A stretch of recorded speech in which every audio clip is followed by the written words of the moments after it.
Im März war ich in Leipzig für ein spaßiges Cyclocross-Event.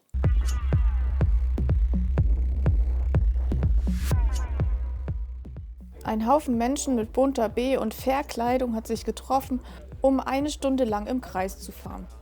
Auf jeder Runde musste ein kurzer Stopp eingelegt werden, auf dem dann Wasabi-Brot, Meerrettichbrot, Schnaps, Gurkenwasser oder Gummitiere verspeist wurden.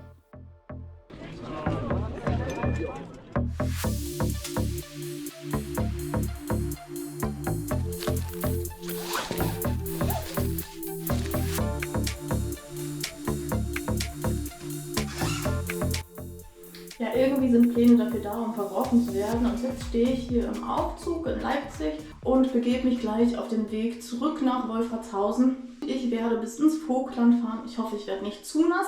Also ich hoffe, das Regnen hört auf. Wie es dazu kommt, dass ich jetzt nach Hause fahre, statt zur Fahrradmesse zu gehen, das erkläre ich euch später. Jetzt geht es erstmal nach unten.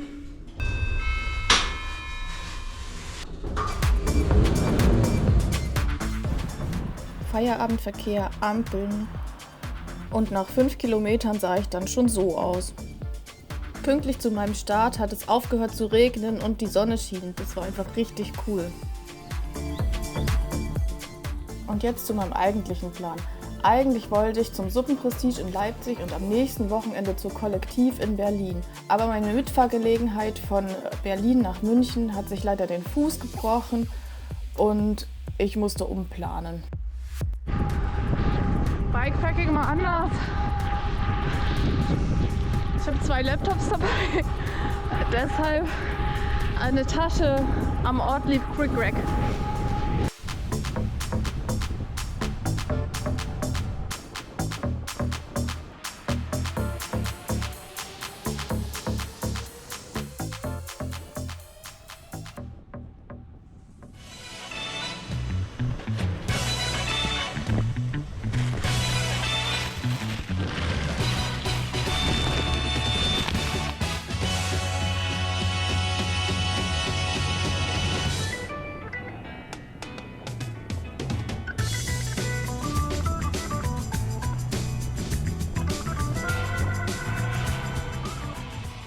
Ein Tipp zur Tasche. Wenn der Wind von der Seite weht, sollte die Tasche an der dem Wind zugewandten Seite am Rad sein. Der Wind drückt zur einen Seite und die Tasche zieht zur anderen. So ist das Ganze dann ausgeglichen.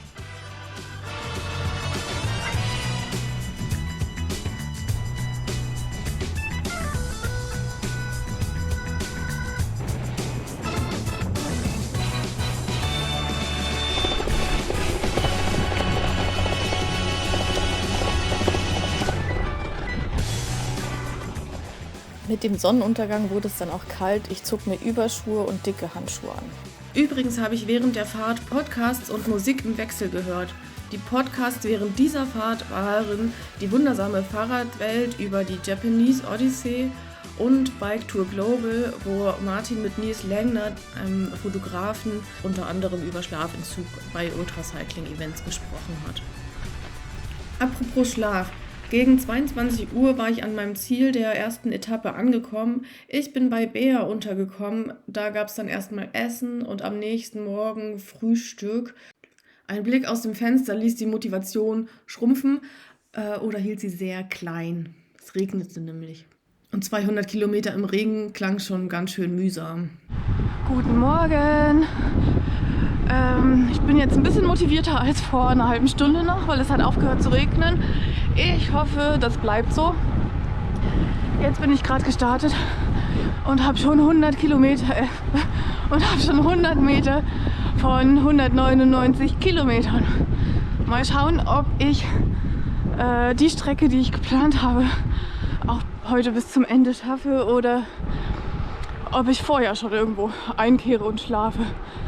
Let's see. Motivation. Beine. Die sind schon deutlich K.O.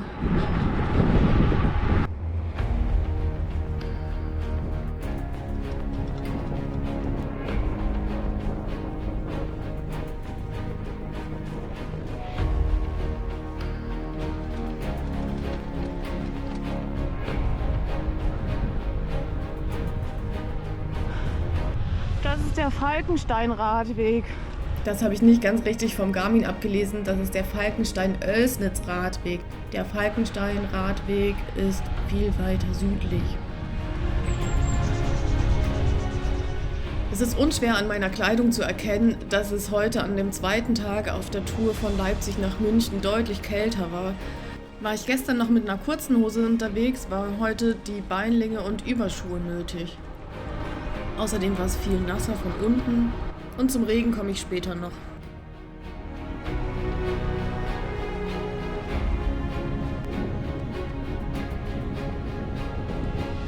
So, vor 2 Minuten dachte ich noch, geil, die Sonne scheint, blauer Himmel und es regnet nicht, das könnte gut so bleiben. Und zack, da fängt es schon an zu regnen. Ich ziehe mir jetzt die Regenhose drüber, damit die Beine hoffentlich warm bleiben.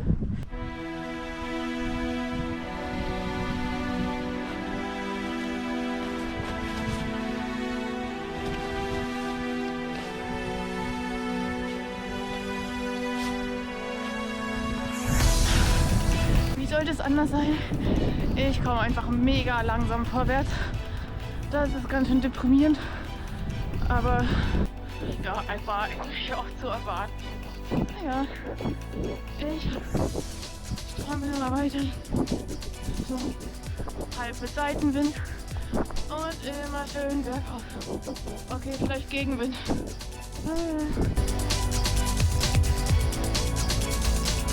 Aber der Regen hat aufgehört.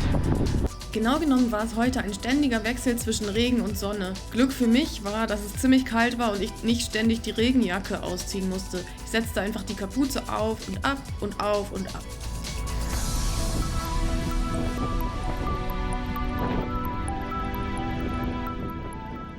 Bea hatte mir ein paar Pancakes vom Vortag mitgegeben. Das war einfach ein richtig guter Snack.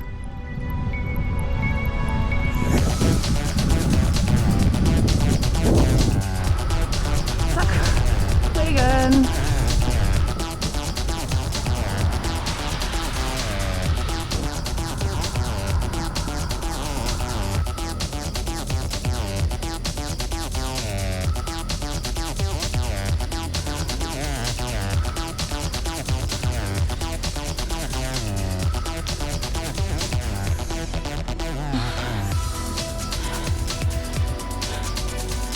Ich habe mir einmal kurz Wasser aufgefüllt und jetzt geht's weiter.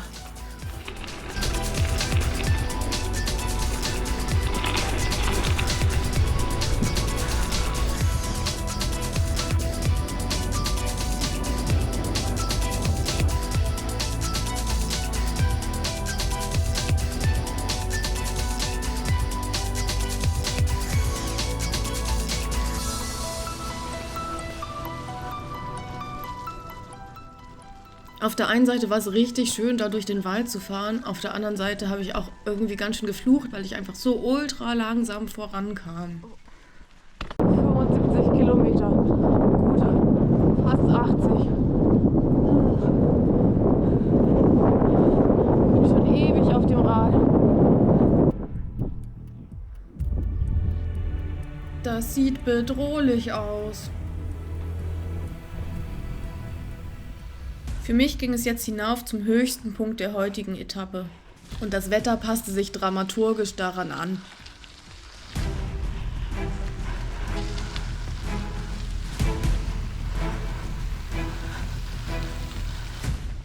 Erst gab's Regen,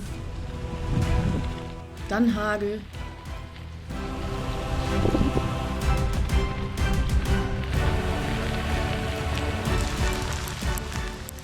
und schließlich sogar Schnee.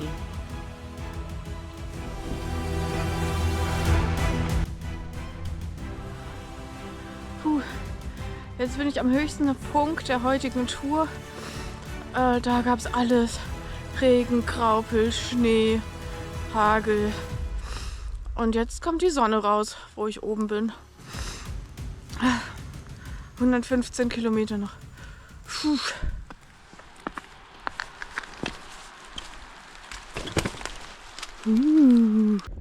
Ja, und eigentlich wollte ich was von dem schönen Single Trail zeigen, aber ich habe einfach nur das Innere von meiner Tasche gefilmt.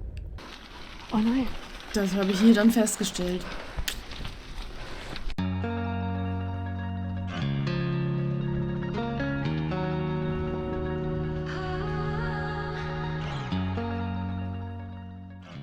ich habe die ganze Zeit gehofft, dass ich irgendwo mal vorbeikomme, wo ich einkehren kann, um was zu essen. Mir war nämlich ganz schön kalt und ich war hungrig. Es sind einfach mal nur 3 Grad und mit nur durchnässten Handschuhen werden da die Finger ganz schön kalt.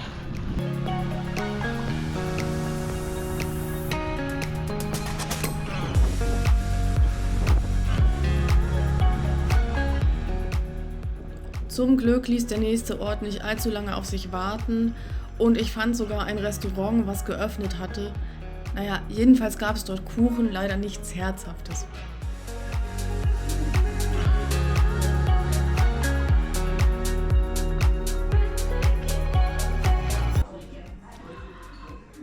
So, ich habe meine Route jetzt umgeplant, weil ich nicht nach Neumarkt fahre, wo ich eigentlich schlafen wollte, sondern ich fahre nach Nürnberg und besuche da noch eine Freundin, die ich aus Leipzig von früher kenne und die mittlerweile dort wohnt. Das heißt, jetzt sind es noch 100 Kilometer und 90 habe ich schon. Ja, läuft langsam und ist richtig kalt. Auf die Pause folgte dann aber erstmal ein schnelleres Stück. Ich fuhr auf einem Radweg, der auf einer alten Bahntrasse entlang führte.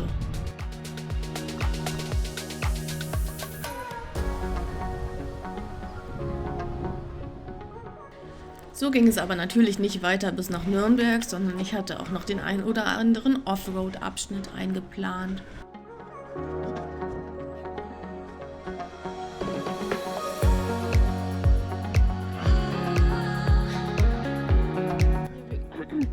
Mir geht's wieder besser als vorhin.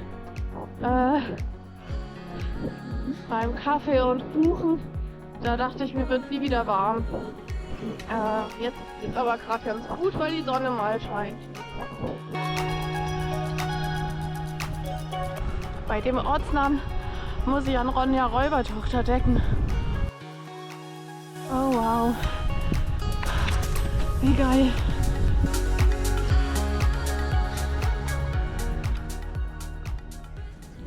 Ich bin jetzt vor Schnabelweit. Hier habe ich schon mal eine Fahrt von Halle an der Saale zurück nach Hause, also nach Wolfertshausen, abgebrochen, weil ich nicht mehr sitzen konnte. Sitzprobleme hatte ich diesmal keine, dafür aber muskuläre Probleme im Bereich des oberen Rückens, die mir ganz schön zu schaffen machten.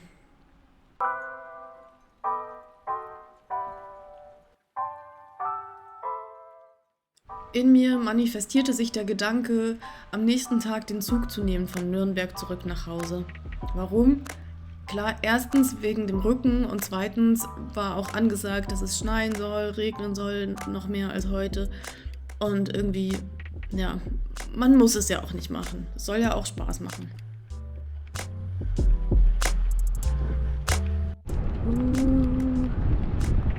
Jetzt war aber erstmal Zeit, den nächsten Sonnenuntergang zu genießen.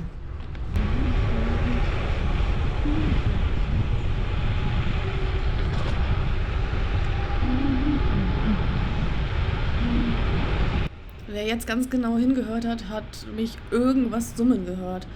Ich habe keine Ahnung was, aber ihr könnt ja mal einen Kommentar reinschreiben, wenn ihr es erkannt habt.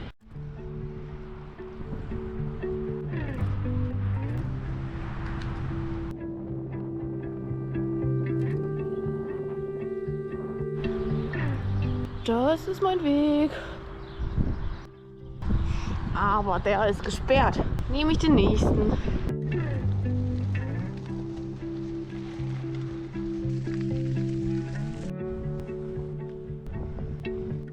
Das dürfte jetzt Lauf an der Pegnitz sein. Ich hatte es also nicht mehr weit bis nach Nürnberg. Wegen der Dunkelheit habe ich am Ende nicht mehr gefilmt, wie ich mir eine Handvoll Gummitiere in den Mund gesteckt habe und wie ich meine Kette gewachst habe.